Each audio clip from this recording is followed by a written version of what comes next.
والسلام على نبينا محمد وعلى آله وصحبه أجمعين أما بعد. நாங்கள் சென்ற வாரம் அகீதா வகுப்பு அதில் இந்த புத்தகம் எங்களோட 3 அடிப்படைகள் என்ற புத்தகம் அகீதாவில் ஒரு சுருக்கமாக நாங்கள் அறிந்து வைக்க வேண்டிய 3 அடிப்படைகள் படித்திருக்கின்றோம். இந்த 3 அடிப்படைகள் நாங்கள் அடிக்கடி இதை பற்றி மீட்டல் செய்தோம். 3 அடிப்படைகள் என்றால் என்ன சொல்ல சுருக்கமாக தெளிவா சொல்லலாம். 3 அடிப்படைகள்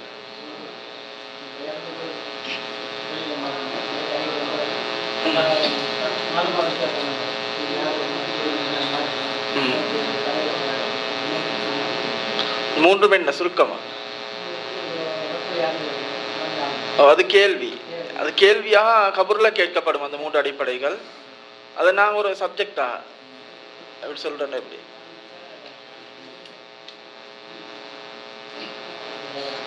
சரி, ஓகே. இன்னொருத்தர் தெளிவா சொல்லுங்க.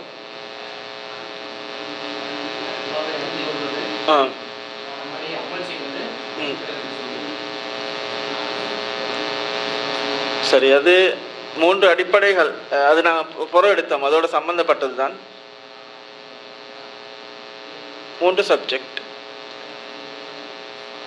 சொல்லுங்க.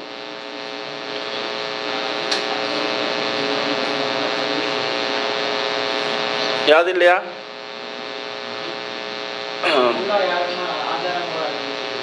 அடுத்தது ஆமா, அல்லாஹ் மட்டும். அல்லாஹ் யாரை மட்டும் அறிந்ததா? அல்ல. மூன்று விஷயங்கள் அறியணும். நாங்கள் 3 விஷயங்களை அறியணும். அதை அறிந்து அமல் செய்யணும். அதன் பக்கம் மக்கள் அழைக்கணும். அதில் வார துன்பங்களை சகிக்கணும். அந்த 3 விடயங்களும் என்ன?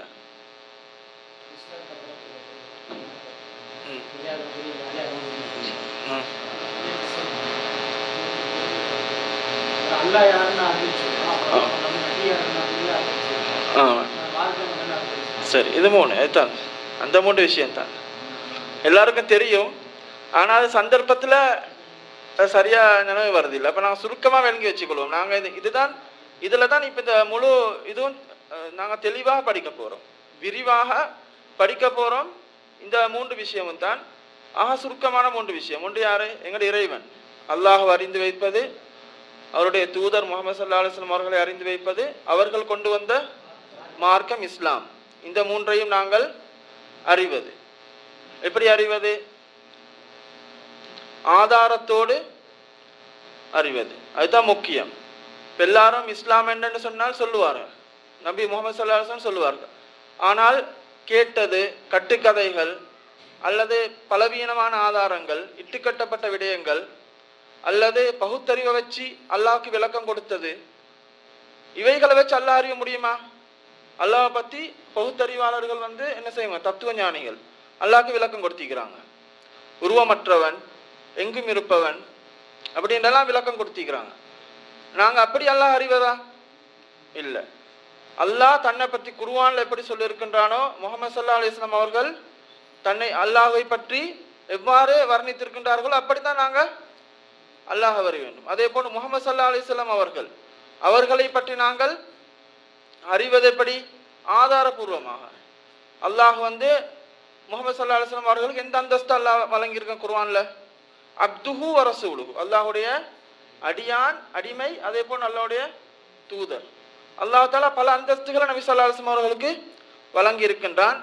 அந்த அந்தஸ்துகள் அடிப்படையில் தான் முஹம்மது ஸல்லல்லாஹு அலைஹி வஸல்லம் அவர்களை நாங்கள் விளங்கி வைக்க வேண்டும், அவர்களை நாங்கள் பின்பற்ற வேண்டும். அப்ப இது சுருக்கம். அல்லாஹ்வை அறிவது, அவனுடைய தூதரை அறிவது, அவனுடைய மார்க்கம் இஸ்லாத்தை அறிவது ஆதாரத்தோடு ஆதாரபூர்வமாக நாங்கள் விளங்கி வைக்க வேண்டும். அப்ப இந்த 3 அடிப்படைகளோடு நாங்கள் எங்களுடைய அணுகுமுறை 4 விடயம். என்ன 4 விடயம்? ஒன்று என்ன? அறிவது, அப்புறம் அறிஞ்சி செயல்படுத்துவது, அடுத்தது அது 2ம் எங்களோட தொடர்புள்ளது. நாங்கள் அறிகிறோம், நாங்கள் செயல்படுத்துகிறோம். அப்புறம் என்ன செய்யணும்? அதன் பக்கம் மக்களை அழைப்பது, அதன் பக்கம் அழைப்பு விடுப்பது. நான்காவது விடயம் வந்து அதுல நாங்கள் ஏற்படுகிற துன்பங்கள். அழைக்கிறதுல மட்டுமா துன்பங்கள் இல்லை, அறிகிற படிக்கிற நேரத்திலையும் கஷ்டம் சோதனை இதெல்லாம் வரும், அதுலேயும் பொறுமை காக்கணும். அதை நாங்கள் செயல்படுத்துகிற நேரத்தில் துன்பம் வரும் தானே, பொறுமை தேவை தானே, நாங்கள் பொறுத்து தான் நாங்கள் எல்லாம் செய்யணும்.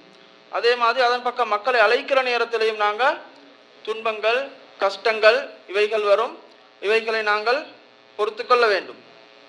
அப்போ இந்த 4 விடயத்தையும் ஆசிரியர், இந்த புத்தகத்துடைய ஆசிரியர் வந்து தான் சும்மா நினைச்சு சொன்னாரா? இல்லை. அப்போ நாங்கள் இங்கே எல்லா விடத்திலையும் ஆதாரம் தேவைன்றது வந்து இங்கே விளங்குது. என்ன சொல்றாரு அவரு?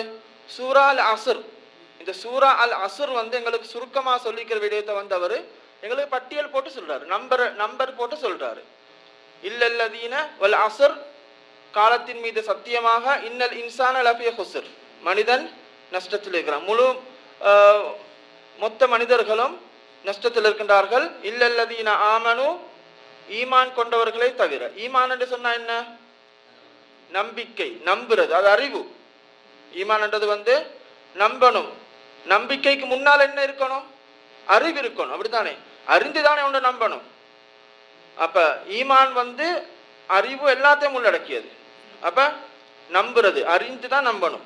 இல்லல்லதீன ஆமனு வ அமிலு ஸாலிஹாத்தி, நல்லமல்கள் செய்து, வதவாஸௌ பில் ஹக்கி, சத்தியத்தை, சத்தியம் என்று சொன்னால் அல்லாஹ் ரசூல் சொன்னதெல்லாம் சத்தியம், இவைகளை நாங்கள் ஒருத்தருக்கொத்தர் சொல்லிக் கொள்வது, உபதேசம் செய்து கொள்வது, அதன் பக்கம் அழைப்பது. வதவாஸௌ பிஸ் ஸப்ர், அதுல பொறுமை காக்கும்படி ஒருத்தருக்கொத்தர் உபதேசம் செய்து கொள்வது. அப்ப இந்த 4 விடயங்களும் நாங்கள் ஆதாரத்தோட விளங்கிக்கணும். சுருக்கமா சொல்லுங்க ஒருத்தர், 4 விடயங்களும் என்ன? 3 அடிப்படை வேற. இப்ப நான் ஒன்று தெரிஞ்சுக்கணும், ஒவ்வொரு பட்டியல் இருக்குது. 3 அடிப்படை என்ன? அல்லாஹ் அறிவது, அவனுடைய தூதரை அறிவது, அவனுடைய மார்க்கத்தை அறிவது, 3 அடிப்படை. அந்த 3 அடிப்படையோட வார 4 சட்டங்கள் என்ன? அறிவு, அந்த அறிவு தான் அல்லாஹ் அறிவது, ரசூல் அறிவு. அப்புறம் அதை அமல் செயற்படுத்துவது. அப்புறம் அத்தஅவா, தஅவா செய்வது, தஅவாண்டால் அழைப்பு விடுப்பது. அஸ்ஸபுரு, பொறுமை காப்பது. என்ன இந்த விடத்துல? பொறுமை காப்பது. சரிதானே? இதை தெளிவாக விளங்கி வச்சுக்கொள்ளுங்க. அப்போ பொறுமையை வந்து நாங்கள் எடுத்துக்கொண்டோம்னு சொன்னால், பொறுமையை வந்து இப்னுல் கையிம் சொல்லக்கூடிய இமாம் அது ஆதாரத்தோடு தான் சொல்லியிருக்கிறாரு. பொறுமையை வந்து 3ஆக பிரிக்கிறாங்க. அஸ்ஸபுரு அலா தாஅத்தில்லாஹ், அல்லாஹுடைய கட்டுப்பாடு, அல்லாஹுடைய வணக்க வழிபாடுகளில் நாங்கள் பொறுமை காப்பது. அந்த வணக்க வழிபாடுகளை சரியாக நாங்கள் நிறைவேற்ற விஷயத்தில் நினைக்கணும், பொறுமைக்கு. அப்படித்தானே? தொழுகைக்கு நாங்கள் நேரத்தோடு எழும்பி என்ன செய்யணும்? ஜமாத்துக்கு போய் முன்சஃபில் இருந்து இமாமோட தொழுகிற பொறுமை தேவை தானே? பொறுக்கணும், நாங்கள் தியாகம் செய்யணும். அப்போ ஒரு கடமையை செய்யறதுக்கு, அல்லாஹ்வுடைய ஒரு வழிபாட்டை நாங்கள் நிறைவேற்றுவதற்கு நாங்கள் பொறுமை காப்பது, அது ஒரு பொறுமை. அஸ்ஸப்ரு அன் மஅசியத்தில்லாஹ் ஹத்தா துஜ்தனப், அல்லாஹ்வுக்கு மாறு செய்வது. அல்லாஹ் வந்து ஒரு விஷயத்தை பாவம்னு சொல்லியிருக்கு, அந்த விஷயத்தை நாங்கள் செய்யாமல் எங்களுடைய மனசை நாங்கள் கட்டுப்படுத்தி நாங்கள் எங்களை பாதுகாத்துக் கொள்வதிலே நாங்கள் பொறுமை காப்பது. அதில் பொறுமை தேவை தானே? பொறுமை இல்லாட்டி நாங்கள் என்ன செஞ்சிடுவோம்? உடனே அந்த பாவத்தின் பக்கம் நாங்கள் போயிடுவோம். அப்போ எங்களோட மனசை நாங்கள் கட்டுப்படுத்தி நாங்கள் எங்களை பொறுத்து கொள்வது. அப்போ 2 விடயம். ஒன்று பொறுமை வந்து 3. அதில் முதலாவது வந்து அல்லாஹுடைய கட்டளை, அல்லாஹுடைய வழிபாட்டில் நாங்கள் பொறுமை காப்பது. அல்லாஹுடைய பாவம், அல்லாஹ் வந்து பாவம் என்று சொல்லிருக்கிற விடயத்தை நாங்கள் செய்யாமல் நாங்கள் அந்த விஷயத்தில் நாங்கள் எங்களை பொறுத்து கொள்வது, பாதுகாத்துக் கொள்வது. அடுத்தது அஸ்ஸப்ரு அலா அக்தாரில்லாஹில் முலிமா, 3வது வந்து அல்லாஹுடைய விதி. அல்லாஹ் வந்து எங்களுக்கு, அல்லாஹுடைய விதியில வந்து எங்களுக்கு சில விஷயங்கள், நோவினையான விஷயங்கள், துன்பங்கள், கஷ்டங்கள் இவைகள் வரும். இதை நாங்கள் அல்லாஹுடைய விதி, அல்லாஹுடைய கலாகதிர் என்று சொல்லி நாங்கள் எங்களோட மனசை நாங்கள் பொறுத்து கொள்வது, அந்த விஷயத்துல நாங்கள் பொறுமை காப்பது. அப்ப 3 பொறுமை. சொல்லுங்க பாப்பா சுருக்கமா ஒருத்தர். எல்லாரும் தெளிவா வைக்கிறீங்க. எல்லாரும் பொறுமை 3. பொறுமை ஒன்று தான். அதை நாங்கள் மூன்றாக பிரிச்சுக்கிறோம். நாங்கள் பொறுக்க வேணும். 3 விஷயத்தில் நாங்கள் சுருக்கமாக பார்த்தோன்னு சொன்னால் எல்லா விஷயங்களும் அந்த 3 சரி ஒன்றுக்குள்ளுக்கு அடங்கும். அப்படித்தானே? இப்போ நாங்கள் எங்களுக்கு ஒருத்தர் வந்து ஏசுறாரு, நாங்கள் என்ன செய்கிறோம்? எங்களுக்கு கோபம் வரும். ஆனால் நாங்கள் என்ன செய்வோம்? அடக்கி கொள்வோம். அது வந்து என்ன பொறுமை? ஒரு பாவமான காரியத்தை நாங்கள் செய்யாமல் நாங்கள் பொறுத்து கொள்கிறோம். கோபம் என்ற ஒன்றை நாங்கள் அடக்கி, எங்களுக்கு இஸ்லாம் சொல்லிக்குது நீ கோபத்தை அடக்கி கொள்ளணும் அப்படின்னு சொல்லி நாங்கள் பொறுமை காக்கிறோம். அப்படித்தானே? நாங்கள் ஒரு வணக்க வழிபாடு, நோன்பு, அதுக்கு நாங்கள் நேரத்தோட எழும்பி சஹர் செய்து அதுக்காக நாங்கள் தியாகம் செய்கிறோம். அது வந்து அந்த பொறுமை, அது அல்லாஹ்வுடைய கட்டளை. அதே மாதிரி எங்களுக்கு ஒரு துன்பம் வருது, நாங்கள் அந்த நேரத்தில் எங்களோட மனசை நாங்கள் ஆறுதல் படுத்தி கொள்கிறோம். அல்லாஹ்வோட விதி, கலா கதிர். அப்போ அது ஒரு பொறுமை. இப்போ 3 பொறுமை. சுருக்கமாக சொல்லுங்க ஒருத்தர், நீங்கள் சொல்லுங்க. ஆமா சொல்லுங்க.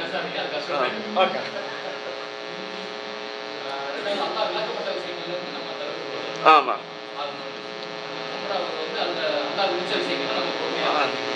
சுருக்கம் சரிதானே? இதுதான் தெளிவு, எல்லாருக்கும் தெரியும். ஆனா நாங்க செல்றது பின்வாங்குறோம். அப்ப நாங்க கல்வி கற்கிற நேரத்தில் நினைக்க கூடாது, வெக்கம் இருக்கக்கூடாது. அப்படித்தானே?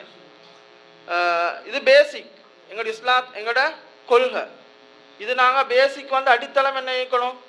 உறுதியாக போடப்படணும். எங்களோட இஸ்லாம் வந்து இஸ்லாத்துடைய அடித்தளம் உறுதியாக போடப்படணும். அதில் தான் எங்களோட இஸ்லாம் வந்து கட்டி அமைக்கப்படணும். அதனால் அகீதா, இந்த அகீதாவை நாங்கள் தெளிவாக நாங்கள் விளங்கி கொள்வோம். அதுதான் எங்களை வந்து நேரான பாதையில் எங்களை வழி நடத்தும் இன்ஷா அல்லாஹ். அப்போ நாங்கள் 3 அடிப்படைகள், அதில் 4 சட்டத்திட்டங்கள், 3 அடிப்படைகள் வந்து ஒரு அடியான் வந்து அல்லாஹ்வை அறிவது, அவனுடைய நபியை அறிவது, அவனுடைய இஸ்லாம் மார்க்கத்தை அறிவது. அந்த 3 விடயத்தையும் நாங்கள் இந்த அதோட 4 அணுகுமுறைகள் என்ன, அதை அறிந்து, அந்த 3 விடயத்தையும் அறிந்து நாங்கள் அதை செயல்படுத்தி மக்களை அதன் பால் அழைத்து அதிலே வருகின்ற துன்பங்களிலே நாங்கள் பொறுமை காப்பது. இன்னும் 3 விடயங்கள், 3 சட்டத்திட்டங்கள் சொல்றாங்க.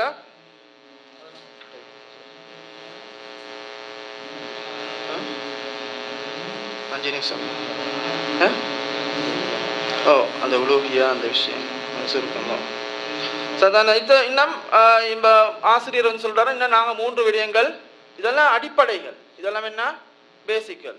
இன்னும் 3 விடயங்களை நாங்கள் அறிந்து நாங்கள் அவைகளை செயல்படுத்த வேண்டும். அது என்ன? அன்னல்லாஹ ஹலகனா வரசகனா வலம் யத்ருக்னா ஹமலன். அல்லாஹ் வந்து எங்களை நாங்கள் விளங்கி வச்சுக்கொள்ளணும். என்ன செய்யணும்? ஒவ்வொரு மனுஷனும் வந்து நோக்கம், அல்லாஹ் வந்து எங்களை இந்த உலகத்துக்கு அனுப்பிய நோக்கம் என்ன? ஆடு மாடுகளை மாதிரி திண்டு குடிச்சு அவங்களோட ஷெடியூல் படி வாழ்ந்துட்டு போவா? அப்படித்தானே? மிருகங்கள் வந்து என்ன, எல்லாருக்கும் எல்லாரும் ஷெடியூல் வச்சுக்க வாழ்க்கையில். பறவைகள் வந்து என்ன செய்யும்? கூட்டிலிருந்து வெளியாகி போய்த்து சாப்பாடை தேடி திண்டுட்டு அது பறந்துட்டு அப்படி கூட்டுக்கு வரும், குஞ்சு பொறிக்கும், முட்டை விடும், அவட வாழ்க்கை போய்த்திடும். அல்லாஹ் வந்து அது கேள்வி கணக்கு கேட்க போறல, நீ திண்டியா குடிச்சியா? ஆனால் அதுகள் வந்து அதுகளுக்கு இடையில என்னமாலும் ஒரு அநியாயம் செஞ்சிருந்தா கியாமத் நாள் அதுகளை கூட்டு நீ அதுக்கு அடிச்சாய் என்ன பழி வாங்கிச்சு மண்ணா பெய்த்தாச்சு.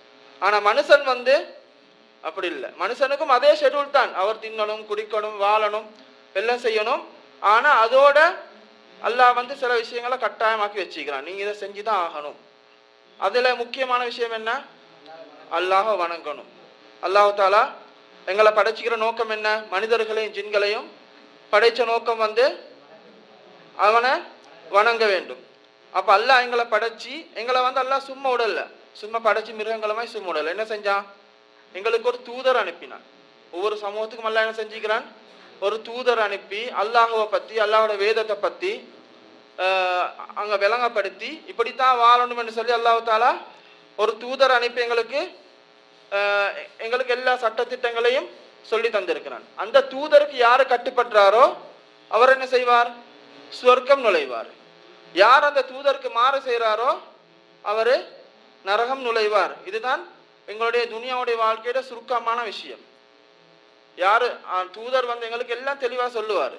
அவர் சொன்னதை நாங்கள் கட்டன் ரைட்டா சரியா நாங்கள் பின்பற்றுவோம் என்றா சரி, நாங்கள் எங்களோட மனோ இச்சைப்படி நாங்கள் வாழ போனோம்டா அல்லது அந்த தூதர் சென்னத்துக்கு மாறாக நாங்கள் செயற்படுவோம் என்று சொன்னால் நாங்கள் நரகம் செல்வோம். அடுத்த விஷயம் இன்னல்லாஹ் லா யர்லா யுஷ்ரக மஅஹு அஹதுன். அடுத்தது அல்லாஹ் தூதர் அனுப்பி எங்களுக்கு இப்படித்தான் நீங்கள் அல்லாஹ் வணங்கணும், இவன் தான் இறைவன் என்று அல்லாஹ் ஆதாரபூர்வமாக தன்னை பற்றி தூதர் மூலமாக எங்களுக்கு எத்தி வச்சுட்டான். அப்படித்தானே? எங்களுக்கு சொல்லலான்னு சொல்ல இயலாது. ரசூல் எங்களுக்கு எல்லாம் சொல்லி குர்ஆனும் எல்லாம் இறக்கி வச்சுக்குது. அப்போ அதில் அடுத்த விஷயம் என்னண்டா, அல்லாஹ் தனக்கண்டு உள்ள ரைட் அல்லாஹ் எங்களுக்கு சொல்லி வச்சுக்கிறான். நீ அல்லாஹ்வை தான் வணங்கணும், வேற யாரும் வணங்கும். லா இலாஹ இல்லல்லாஹ் முஹம்மது ரசூல், லா இலாஹ இல்லல்லாஹ், வணக்கத்துக்குரியவன் அல்லாஹ்வை தவிர வேறு யாரும் இல்லைன்னு எங்களுக்கு தெளிவாக சொல்லிட்டான். அந்த நேரத்தில் நாங்கள் அல்லாஹ்வுக்கு வேறொருத்தரை நாங்கள் இணை வைப்போமாக இருந்தால் ஷிர்க். அப்போ ஷிர்க் செய்யக்கூடாது. நாங்கள் அல்லாஹ்வை வணங்கணும். முதலாவது விஷயம் என்ன? நாங்கள் அல்லாஹ் ஒரு நபியை அனுப்பி எங்களுக்கு எப்படி மார்க்கத்தை சொல்லித்தந்தானோ அந்த அடிப்படையில் நாங்கள் அல்லாஹ்வை வணங்கி வழிபடணும். அடுத்த விஷயம் அல்லாஹ்வுக்கு நாங்கள் ஷிர்க் வைக்கக்கூடாது.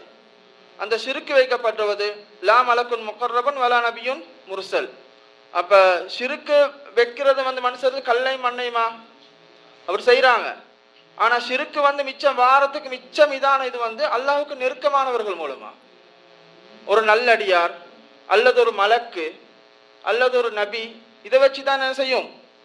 ஷிர்க்கு தோன்றிடும். அப்போ நாங்கள் அதில் மிச்சம் கவனமாக இருக்கணும். அல்லாஹ்வுக்கு ஷிர்க் வைக்க கூடாது. இரண்டாவது விஷயம். அடுத்தது யாரு அல்லாஹுவையும் அல்லாஹுக்கு கட்டுப்பட்டு அல்லாஹுவை ஒருமைப்படுத்தி வாழ்கிறாரோ அவர் அல்லாஹ்வுக்கு எதிராக இருக்கக்கூடியவர்கள், இஸ்லாத்துக்கு விரோதியாக இருக்கக்கூடியவரோட என்ன செய்யக்கூடாது? நட்பு பாராட்டக்கூடாது. அல்லாஹ்வுக்கு விரோதமானவர்களோட நட்பு பாராட்டக்கூடாது. இதுக்கு நல்ல ஒரு உதாரணம் யாரு? நபி இப்ராஹிம் அலைஹிஸ்ஸலாமுடைய வாழ்க்கை எங்களுக்கு ஒரு தௌஹீதுக்கு ஒரு முன்னுதாரணமான நபி. அவர் பின்னால சொல்லப்படும். அவர் நல்ல ஒரு உதாரணம். என்ன சொன்னார்? அவரோட கூட்டத்தால பிரிஞ்சு வந்தார். எனக்கும் உங்களுக்கும் இடையில விரோதம் தான். நீங்கள் அல்லாஹ்வை இறைவனாக ஏற்று நீங்கள் மீளும் வரையில நான் நீங்களும் எதிரி என்று சொல்லி நபி இப்ராஹிம் அலைஹிஸ்ஸலாம் அவர்கள் பிரிந்து வந்தார்கள். அதே போன்று சஹாபாக்களுடைய வாழ்க்கை எங்களுக்கு முன்னுதாரணமாக இருக்கின்றது. பத்ர் யுத்தம் நேரத்திலே சஹாபாக்கள் யாரோடு யுத்தம் செய்தார்கள்? குடும்பத்தினர். அப்படித்தானே? மக்கா காபிர்கள் எல்லாம் குடும்பத்தினர்கள்.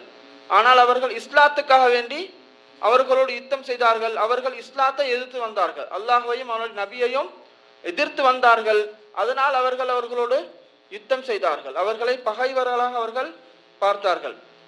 அபூபக்கர் ரலியல்லாஹு அன்ஹு அவருடைய வரலாறு நிறைய சஹாபாக்களுடைய வரலாறு சொல்லப்படுகின்றது. அவருடைய மகன் கூறுகிறார், இஸ்லாத்தை ஏற்றதன் பின்னால, தந்தை நான் உங்களை பத்ர் யுத்தத்தில் வைத்து கண்டேன், ஆனால் நீங்கள் தந்தை என்பதால் நான் உங்களை கொல்லவில்லை. அவர் சொன்னார், நான் உன்னை கண்டிருந்தால் நான் உன்னை கொண்டிருப்பேன் என்றால் அவர்களுக்கு இஸ்லாம் தான் முக்கியம். அல்லாஹ்வையும் ரசூலையும் எதிர்த்து வருவர் யாராக இருந்தாலும் அவர்களோடு எதிர்த்து நிற்பார்கள் என்பதை இந்த மூன்று விடயம். ஒன்று, நாங்கள் அல்லாஹ்வை வணங்க வேண்டும், அவனுக்கு ஷிர்க் செய்யக்கூடாது. அடுத்தது இஸ்லாத்தை எதிர்க்கக்கூடியவர்களோடு நட்பு பாராட்டக்கூடாது. இஸ்லாத்தின் எதிரிகளோடு நட்பு அது இஸ்லாத்துக்கு செய்கிற துரோகம். இந்த மூன்று விடயத்தை நாங்கள் இன்ஷா அல்லாஹ் அடுத்த வாரம் தெளிவாக பார்ப்போம் இன்ஷா அல்லாஹ்.